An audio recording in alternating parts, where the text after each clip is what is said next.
Hello, everyone, and welcome to Fine Feathered Friends History Redo. My name is Jay Bird, and today's episode is The Fall of Constantinople. In the beginning of the year 1453, the Eastern Roman Empire was on the verge of extinction. The once powerful eastern half of the old Roman Empire was a shell of its former self due to civil wars, the sacking of Constantinople in 1204, and the rise of the Ottoman Turks. Mehmed II, the ambitious 19-year-old son of Mehmed II, became the ruler of the Ottoman Empire on February 3, 1451, and he had one goal in mind: capturing the city of Constantinople. Constantinople at the time was a depopulated city mired in poverty. It was in reality a series of villages surrounded by massive walls. What was of value was taken away by the Crusaders back in 1204. 50,000 desperate people lived in the city, clinging on to its once glorious past. Constantine XI was the last Eastern Roman emperor to rule from the city of Constantinople. He was a pious man who vowed to die defending the empire and would never let the city fall into the hands of the Ottoman Turks.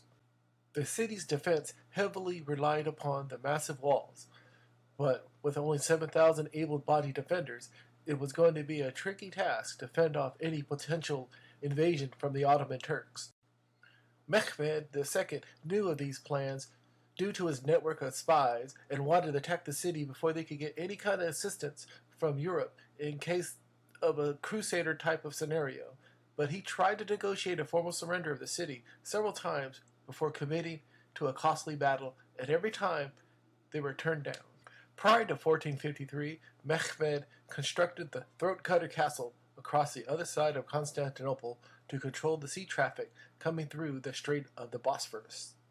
Constantine reached out to all of the major leaders of Europe and Rome for assistance against an impending invasion. A few kingdoms sent supplies and soldiers, but unfortunately, it was too late for them to reach the city in time. Pope Nicholas V realized that the city acted as a buffer between the East and Europe, and tried to gather the Christian European kingdoms to rally together for a new crusade. But the last time they got together against the Ottomans in 1444 at the Battle of Varna ended in a humiliating defeat. The Crusaders were crushed by Mehmed's dad Mehmed in a fight over eastern Bulgaria.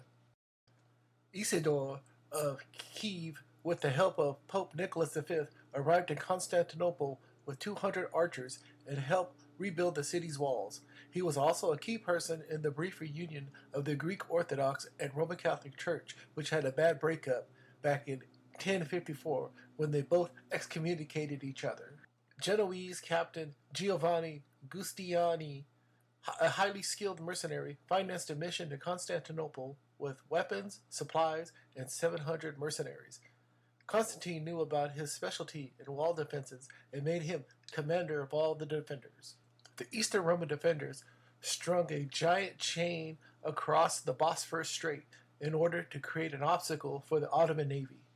Despite the walls being hundreds of years old, they were more than a capable defense against any invader, as they had during the many previous attempts over the past 1,000 years to capture the city. Mehmed knew that he needed a weapon that would break the Eastern Roman city's defenses, and spent a lot of money to try and find one that would. Urban, a Hungarian cannon maker, offered his services to Mehmed when the Eastern Romans turned him down due to a lack of funds and raw materials, which the Sultan had plenty of. He designed and constructed a giant cannon which was over 20 feet long and could launch a 600-pound projectile over a mile away.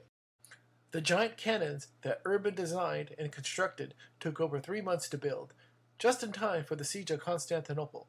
He claimed that this weapon could knock down the walls of Babylon.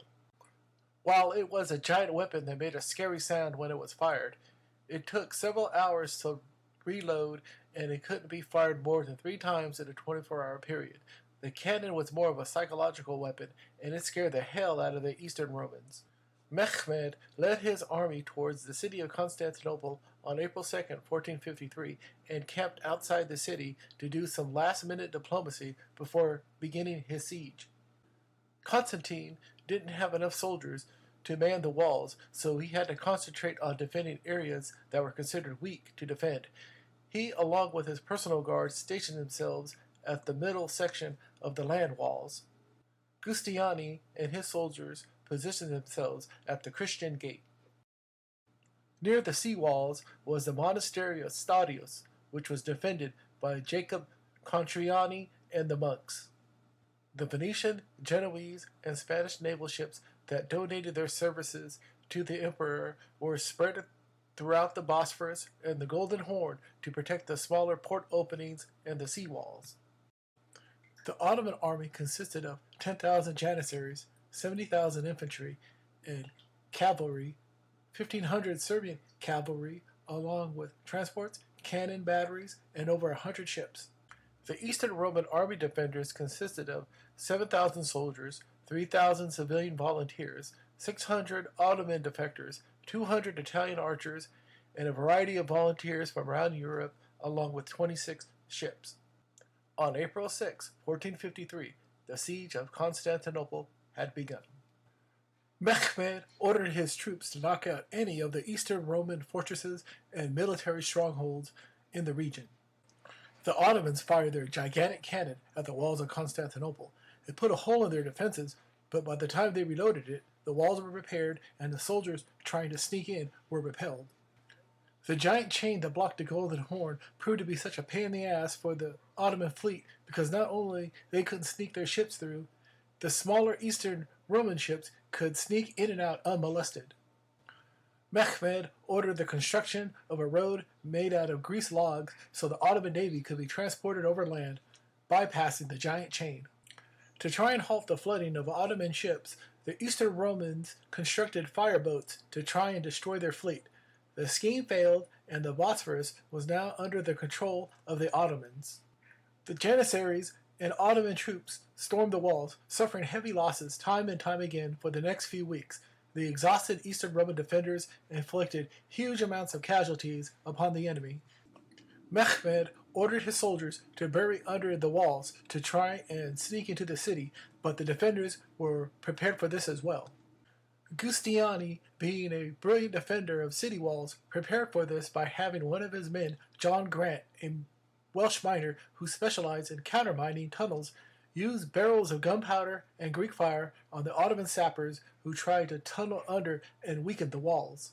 After 6 weeks of fighting, Mehmed reached out to the Eastern Romans and offered them a deal on May 21st, 1453. Surrender the city, and he would give everyone safe passage if they wanted to leave, and Constantine would be named governor of the Peloponnesus. They would also have to pay a higher tribute and recognize the newly occupied areas as part of the Ottoman Empire. Constantine declined the offer and said, "As to surrendering the city, to you, it is not for me to decide, or for anyone else of its citizens, for all of us have reached the mutual decision to die of our own free will, without any regard for our lives." The Ottoman army unleashed their Christian cannon fodder, the Azaps, against the walls of Constantinople for the next 7 days, along with their irregular troops, the Bashi Bazouks. Their assault on the walls were draining the Turks' manpower, but it also drained the defenders physically and emotionally. On May 29, 1453, the Ottoman Turks made their final assault against the city of Constantinople by hitting it with everything they had. The gigantic gun knocked itself out of commission when it blew up, along with Urban and his cannon loaders, but they had many more smaller ones to rain fire upon the city.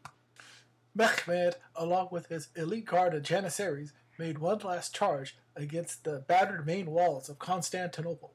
Giustiniani was gravely wounded during the final Ottoman charge. The defenders who saw him being carried off by his men were demoralized and fled.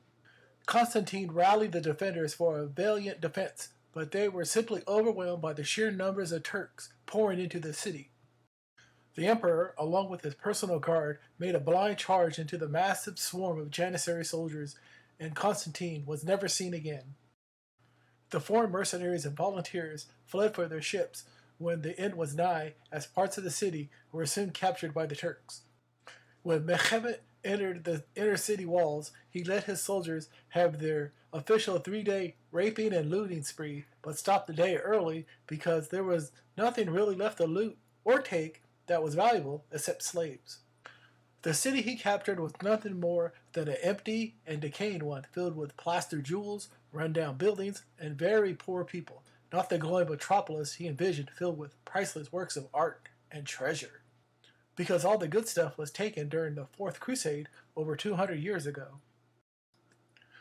Constantine's body was never found. Some say he was killed in battle, leading a last stand against the Ottomans. According to some, he hung himself inside the Hagia Sophia, while others believe he escaped during the chaos of the Turks when they breached the city walls. One legend that has been passed around from generation to generation is that he was turned into marble and will one day come back to life and lead the people of Constantinople to freedom. Giovanni Giustiniani, who was gravely wounded in the fight, died from his wounds on June 1st, 1453, on the island of Chios. Isidore of Kiev was able to escape the city of Constantinople by dressing up a dead body in his clothes and posing as some ordinary dude. The ruse worked, and he was able to sneak off to the Isle of Crete after spending some time as a slave. Soon he was back in Rome, where he would become the Bishop of Sabina and document his time in Constantinople. Mehmed would later repopulate and restore Constantinople to its previous glory over the next 2 decades and make the city into a true metropolis. The man who took down the Eastern Roman Empire will live for another 28 years before dying on May 3rd, 1481 at the age of 49. His death was celebrated throughout Europe. There was rumors that he was poisoned by his own son, Bayezid II. I hope you have enjoyed today's episode of Fight for the Friends History Redo. My name is Jay Bird, and I hope to see you soon. Take care now. Bye.